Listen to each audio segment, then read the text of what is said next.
because they believe they cannot hold it for 3 hours or 3.5 hours. Second day, you see the number of people has dropped. By fifth day, nobody's going. Oh, you want me to say? I think shitting is the greatest pleasure in the world.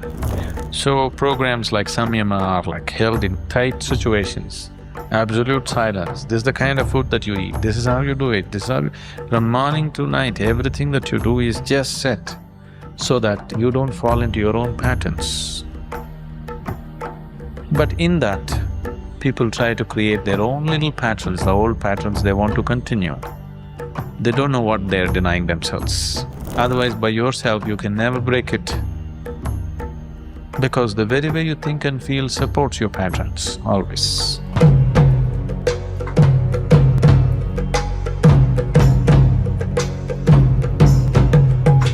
Namaskaram, Sadhguru. I'm not consistent with my sadhana. I feel I'm stuck in a repetitive, compulsory pattern which I'm unable to come out of. How do I get out of this rut? The very purpose of taking up yoga as a discipline in our lives is so that we defeat these patterns. These patterns are very dangerous in the sense they keep you in a limited circle for the rest of your life. There are certain simple patterns in people's lives, simple things, so ridiculous, but they can't break it. They make so much efforts, they fall back into the same rut because there is a karmic rut. You know, on a muddy road, there is a track. You try to drive out of it, whichever way you try to drive out of it, within a minute's time again you're back in the rut. So karma is like that, it has set its own rut.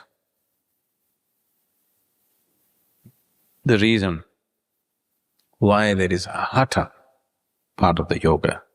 Hatha means there is an adamance in you. You have become adamant. In the morning, body says, I want to sleep. You say, no, you get up. No, I want to sleep. Nothing doing, you have to get up. This is being adamant with it. It feels hungry, oh, I want to eat. No, we're not eating now. Whatever it says, you say the reverse. Whatever your body says, whatever your mind says, you just say the opposite. This is not for a whole life. For a certain period of life, it's good. You need some adamance to break the patterns of the body and the mind, otherwise…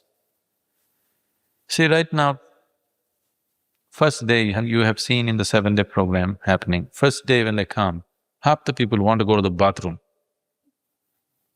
because they believe they cannot hold it for 3 hours or 3.5 hours.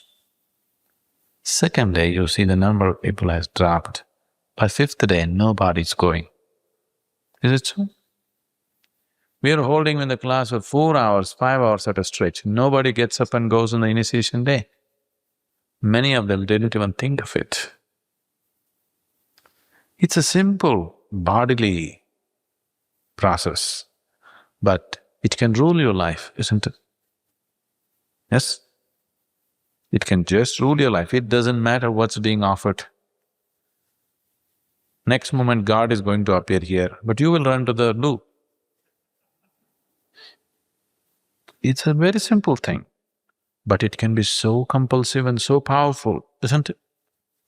When you really want to go, it's the most powerful thing in the world, isn't it? Isn't it so? Going to the toilet, isn't it more powerful than God's own will? This also happened. Once Akbar asked in the court, what is the greatest joy in the world? What is the greatest pleasure for a man? So the psychopaths around him said, oh dear Lord, serving you is the greatest pleasure in the world. Just holding you in our vision is the greatest joy in our life, like this. And other people said, food, pleasure, sex, drink, this, that, so many things. Birbal just sat there quietly. After everybody exhausted, Akbar asked Birbal, "You did not say anything."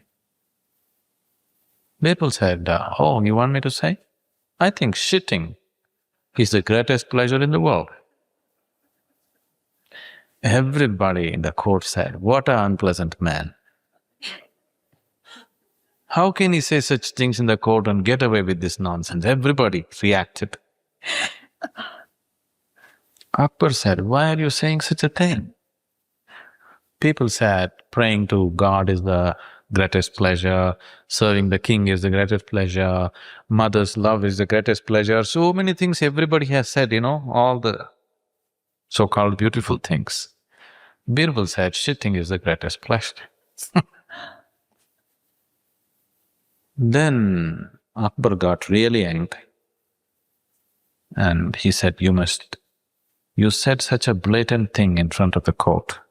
You better prove what you said." So Birbal said, "Just give me some time, I will prove it." Akbar was very fond of hunting. So they usually have, Indian kings always had hunting palaces in the forest. They have like hunting cabins, a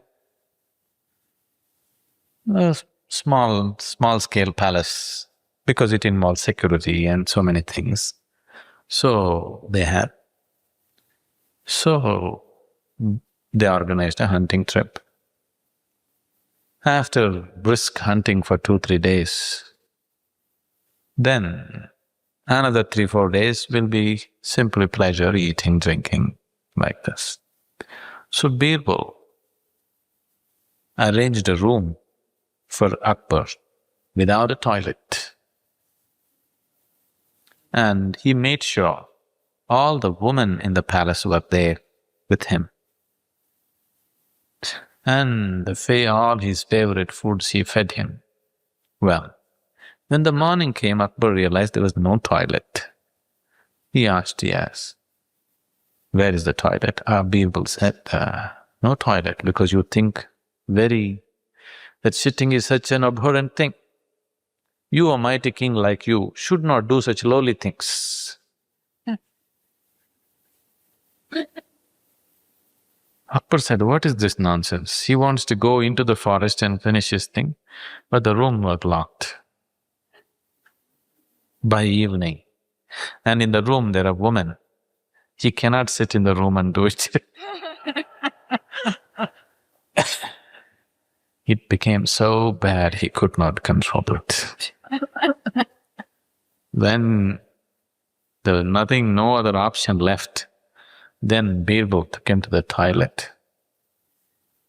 And you could hear sounds of ecstasy coming from Akbar. Then Birbal asked, "Was I wrong in saying shitting is the greatest pleasure?"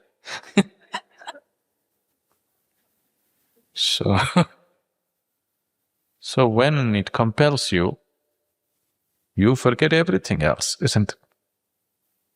But do you see, within a few days' time, people have just forgotten to run to the toilet? If somebody has a physical problem, something, it's different. For most people, it's not a physical limitation. It is a certain way. It's a certain relief. Not just the physical relief, people need something. It's a pattern that they've set for themselves. Within just 3-4 days, we are breaking that pattern for people. Then they sit forgetting about all those things. So these patterns are very deep-rooted. Don't you take them lightly. They are so deep-rooted. Some people may take a lifetime to break a simple pattern. Most people never get to break their patterns. They glorify their patterns. They gold paint their patterns and say, "This is the way I am. This is my nature." This is not your nature. This is the nature of your bondage. Karmic patterns set such crazy inroads into your life. You cannot do anything about them unless you take conscious action about it. Otherwise, they'll rule your life.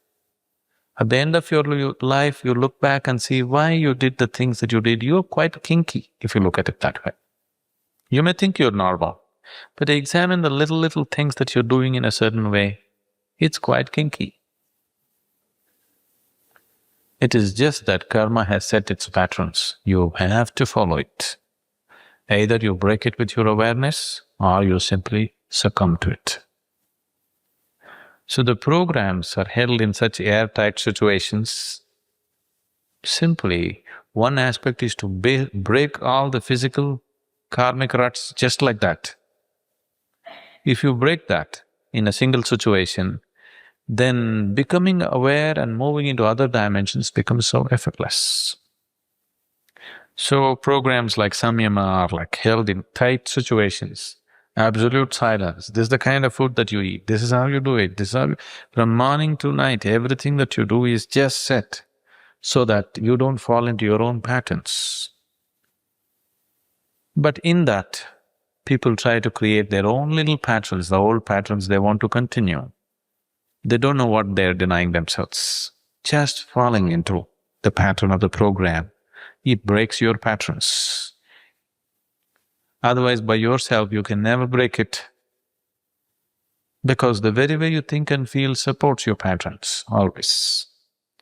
So, whatever patterns you have right now, one thing is, that's why we started the program with this 6 months anyway, I'm gonna do it. Every day in the morning, 6 months, I'm going to do my pranayama, I'm going to meditate in the afternoon. There is no other way. If I'm going crazy, I still do my pranayama. I'm sick and dying, I still do my pranayama. Just set it up. 6 months. In 6 months' time, most of your patterns will be obliterated. Suddenly there's a new sense of freedom in you. Many of you noticing this? Just getting up in the morning was such a struggle. Suddenly, getting up and sitting and doing this in the morning becomes effortless.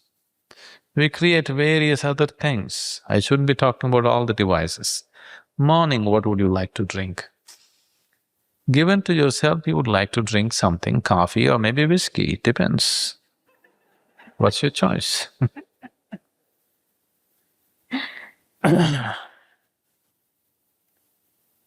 Now, first thing in the morning, we take a neem bath. When we are in ashram, the first thing we eat is the most bitter thing. Neem is extremely bitter.